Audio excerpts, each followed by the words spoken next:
Hello, welcome back to my channel. My name is Kelsey if you're new here, and this is another round of the 5-star project. The 5-star reading project is back. It's time to start a new 5-star project book. Can me, Kelsey, Leandra, and Brittany get a 5-star? Just to do a quick recap of what this series is about, it follows Brittany loves reading, Rainy Blue reads, Leandra the TBR Zero, and I as we try to find a 5-star read for us all. So far, this has not gone well. This is my round, and I threw out some options in the group chat, and we landed on Best Offer Wins, which is a new up-and-coming, unhinged woman house thriller drama, domestic drama, basically. This is a debut novel. I wasn't aware of that. In fact, I didn't even know this book existed until Kelsey offered it as an option, and all of us seem to be equally intrigued, which is a great start. Kelsey has picked a thriller, and I am excited to dive into what will be a very fast-paced read. It's a mystery thriller, and it follows Margot, who lives in Washington, D.C. as a publicist.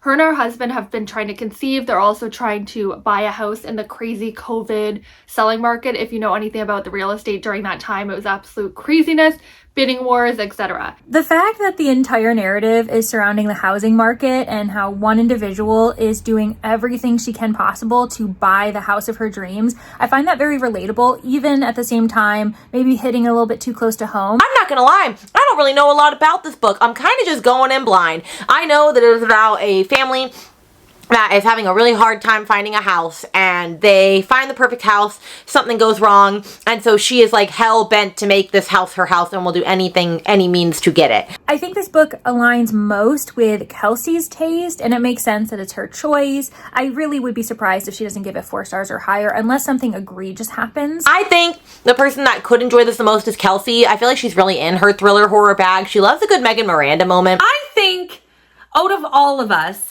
Kelsey is the most likely to give this a 5-star.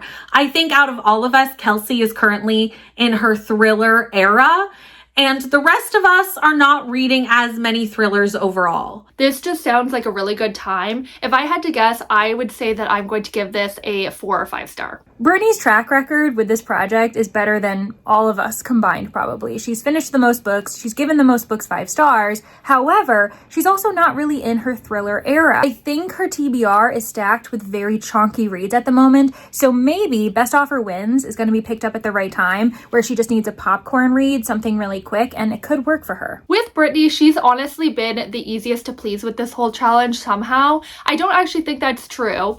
But I do think that she will like it. I don't think she'll love it. I think she'll be sitting at like a 4-star range. Do I think that Brittany will give it a 5? Probably not. I think it could get a 4 from her. I don't know. Sometimes she likes domestic thrillers, sometimes she doesn't. But she's also not really in her thriller bag as much lately. I think I am also likely to really enjoy this book just because I've been going into thrillers very differently recently. I've been going into thrillers for a good time.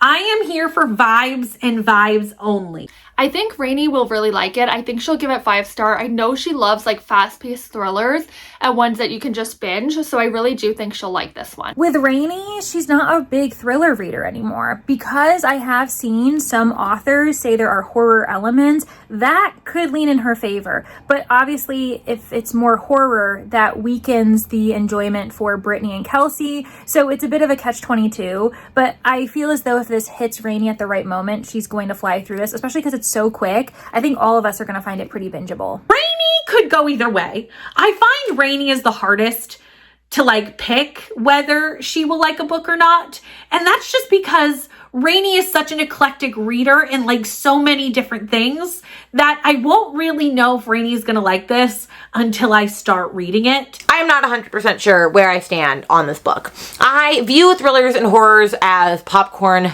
like reads to me at the time. So it could be really good, but if it's not groundbreaking and not exciting, then it could just be kind of mid. So I feel like I could be anywhere between a 3 to a 5 for this, and I don't feel like that is helpful for this collab. But that is where we are. And last but not least, Leandra. I'm really actually worried for her. If anyone's going to throw this whole challenge with this book, it'll be Leandra. I'm just positive of it. I think she'll give it a 3 star if that. However, then there's Leandra.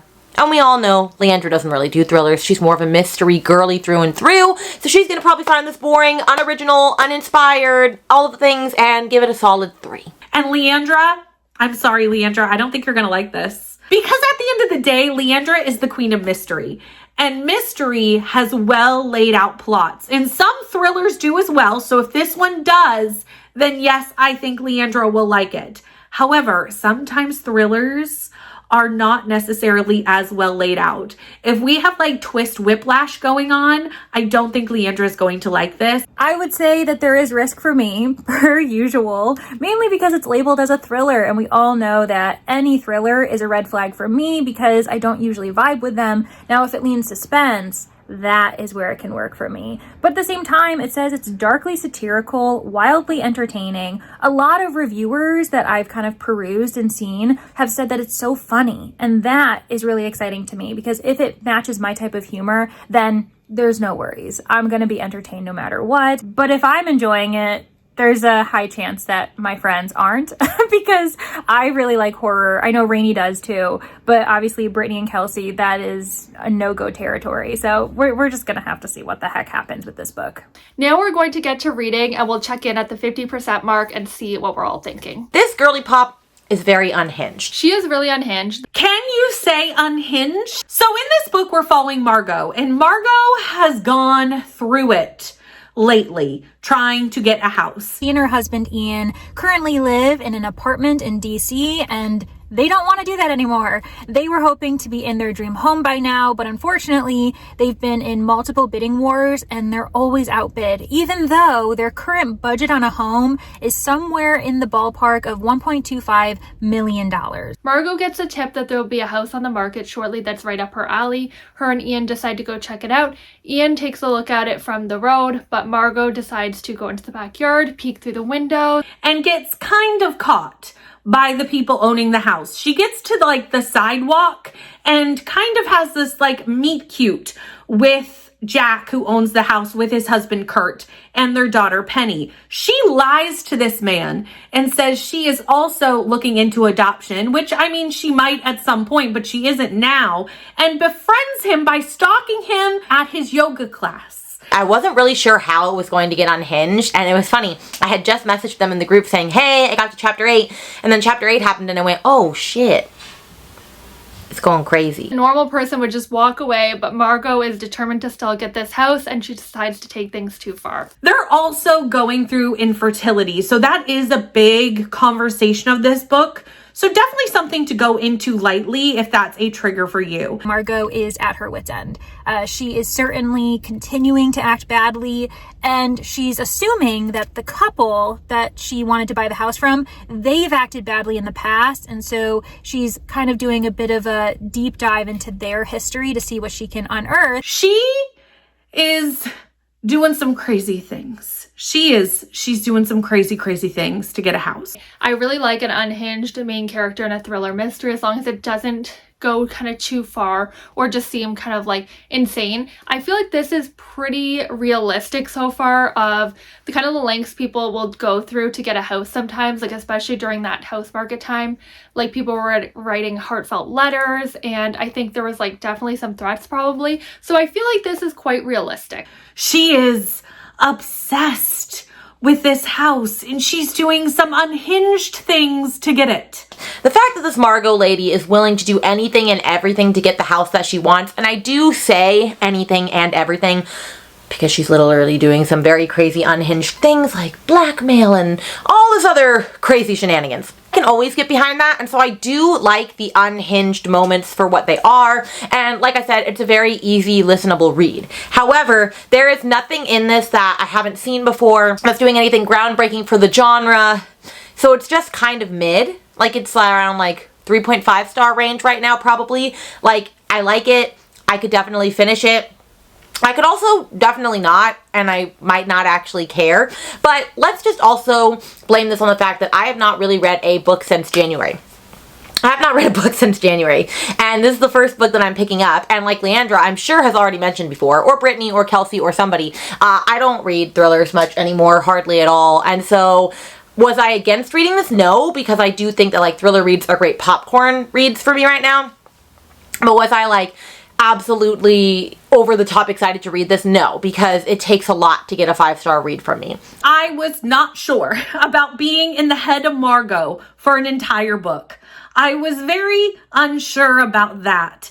And I was like, I don't know how unhinged this is going to get if we're already starting here. Like, how unhinged is this book going to get?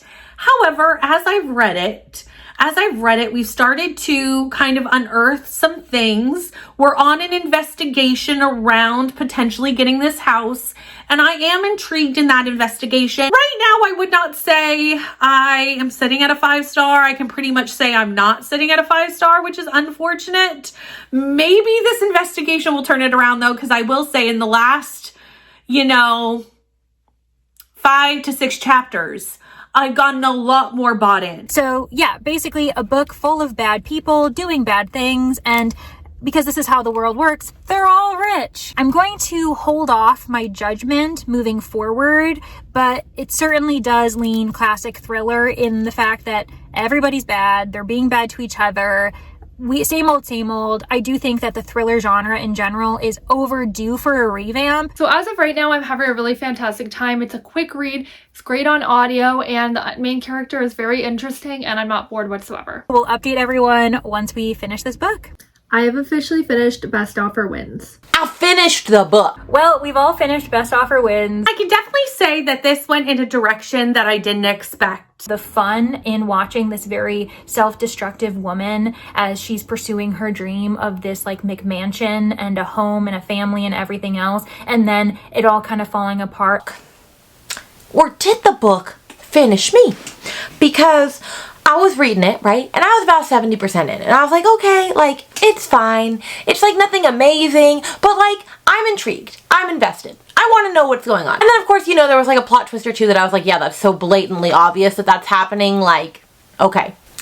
Then something happened at around 75%. And I went, okay. And then something happened at 90%. And I went, okay.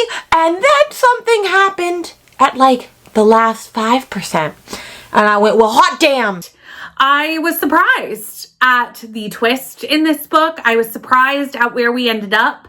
I did enjoy the middle and the second half a lot more than the first. I wasn't sure where we were gonna go because we started off so unhinged. Like, Margot was just an insane main character. Maybe not insane, but she was just like really wild, really impulsive, I feel like. And I just wasn't sure, would we go too far?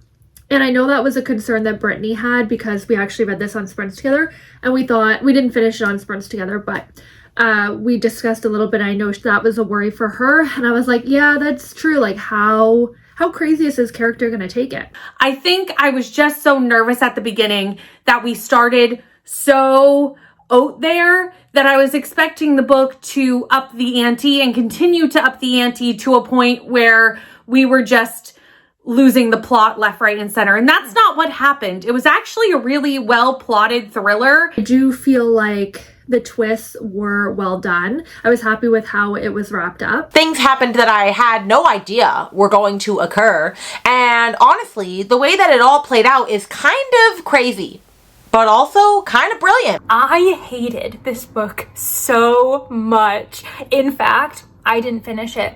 After my mid-book update at 50%, I went back into the library, scanned my copy, passed it on to the next person.